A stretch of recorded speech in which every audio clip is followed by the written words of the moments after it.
Isa na namang breakup issue ang pinag-uusapan online at isa rin sa mga binabantayan ngayon ng netizens, ito ay sina Mavi Legaspi at Kylene Alcantara.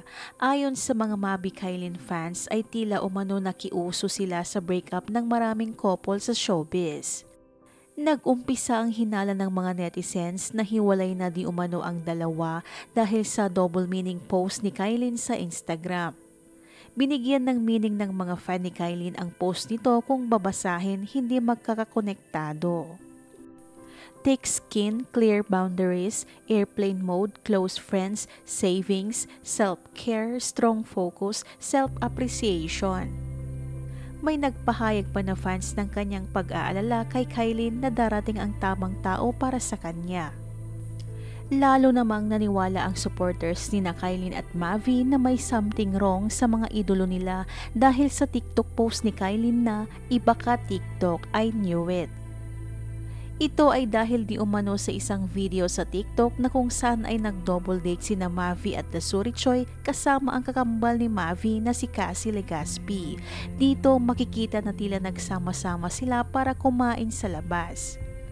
May mga video pa na kumalat kung saan magkakasama naman sina Mavi, Dasuri at Cassie sa Fantasyland.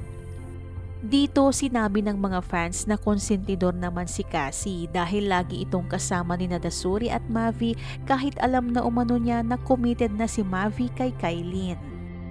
Kung matatandaan ay pinagselosan na rin noon ni Kylene si Dasuri na co-host ni Mavi sa Eat Bulaga.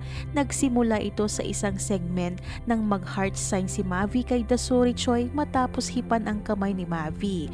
Kaagad namang nag-my day noon si Kylene ng kamay tulad ng ginawa ni Mavi kay Dasuri at may caption itong LOL. Kaya naman pinaghihinalaan ang 35-year-old Korean star na si Dasuri Choi ang third party kahit pa mas matanda ng 13 years ang edad ni Dasuri kay Mavi. Dahil dito ay mabilis naman na nagpahayag ng reaction si Carmina Villaruel na tila sinagot nito ang cheating issue sa pagitan ni Mavi, Kylene at Dasuri. Nag-post ng kanyang mensahe si Carmina para sa kanyang kambal.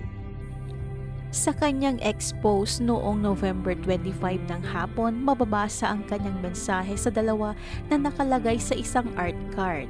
Dear Mavi and Cassie, people can destroy your image, damage your personality, create rumors about you, but they can never take away your good deeds. Because no matter how they describe you, you will always be admired by those who know you best.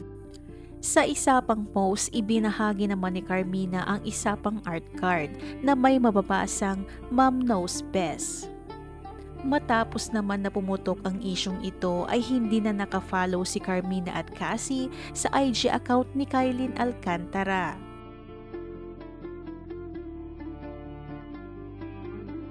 Ano naman ang masasabi mo dito? Ibahagi ang iyong komento.